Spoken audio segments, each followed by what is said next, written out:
Today I am painting this landscape using two colours.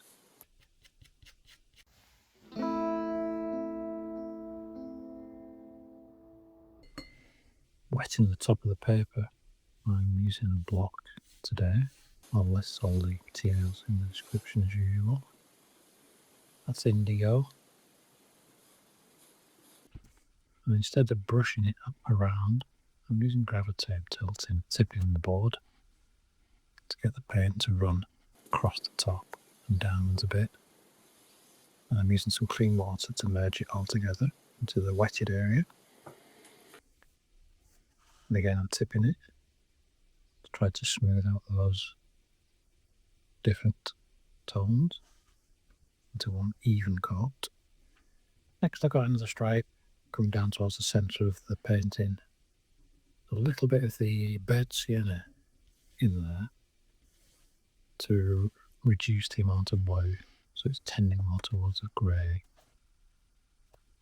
Again, tip and twist and try to soften all those brush marks. Now we let that dry. It looks like this. It's nice. It looks like a sky with a white chord across the middle. Let's put some hills on. So I've mixed up a little puddle of the indigo and the sienna to make this deep grey colour. I'm painting with my number 8 round. Paint a very thick stripe along the top of the hill line and then soften it with clean water underneath. And as I did with the sky, tried to get that transition from dark to light fairly soft.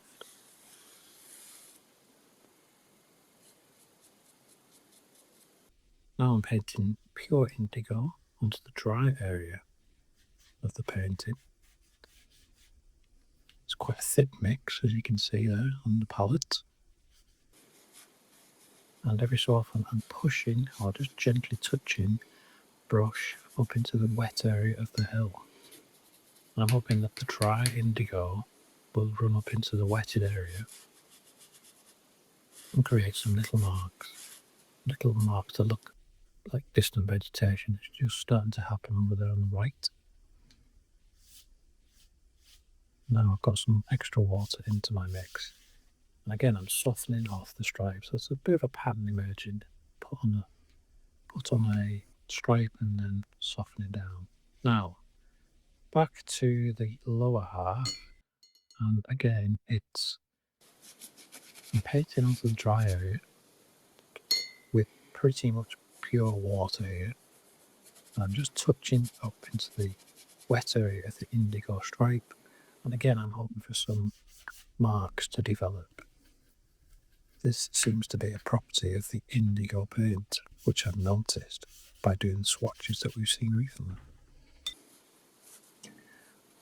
So I'm going back to the more random method now of painting some thick, creamy stripes of colour.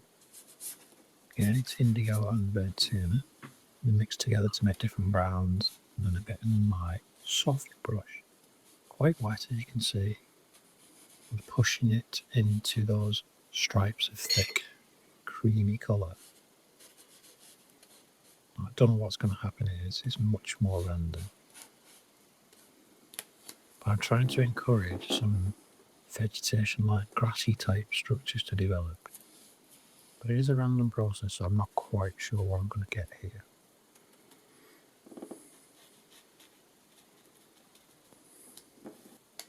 Trying not to do too much. Less is more. And I'm spraying on some clean water from my spray bottle. Quite big drops. It's not a fine mist. I actually want big drops. In fact, here I'm spraying it onto my fingers and then dropping it on. I'm getting some quite big drops of water there. Leave that to dry. See what we get. Now, I wasn't super happy with the top of the hill there. I decided to overpaint the top of the hill.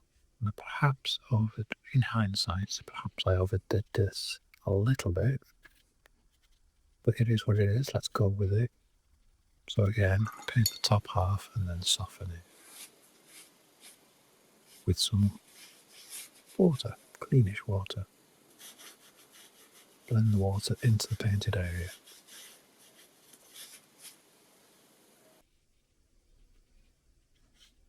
So I made a bit of a meal of this.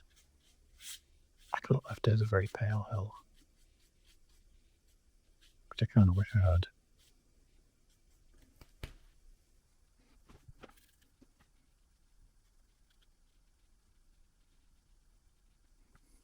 Never mind, let's carry on.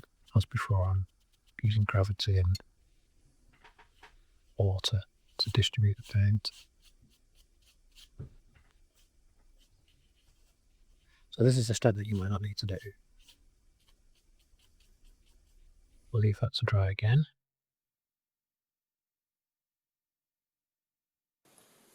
I'm coming onto the bottom section, tapping or sprinkling on some wetted burnt sienna. Just tap it on with your brush. And I'm using the side of the brush to scrape it across. It's not a dry brush, obviously, because that's just wet paint we've put on. I'm going to get some random marks.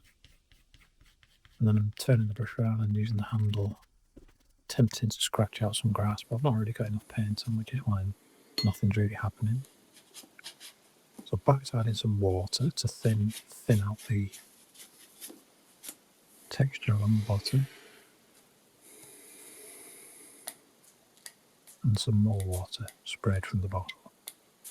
I'm trying to get things to happen in this very bottom quarter. Persisting with trying to scratch out marks when there's just not enough pigment there for me to do that. Realised that was the mistake.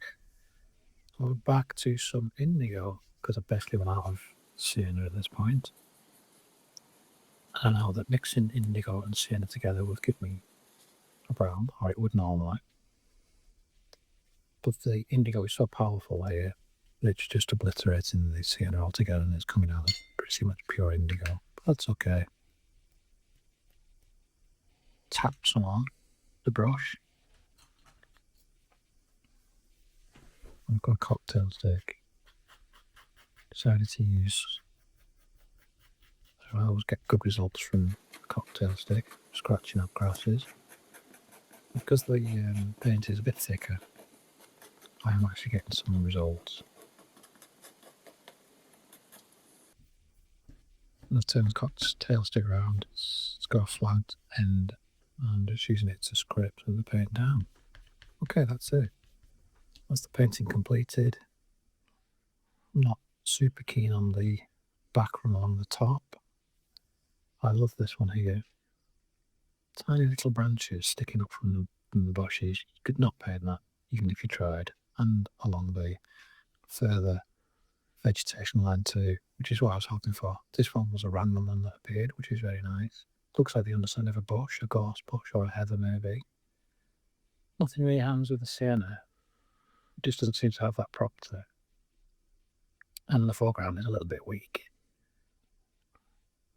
Didn't have enough paint on there.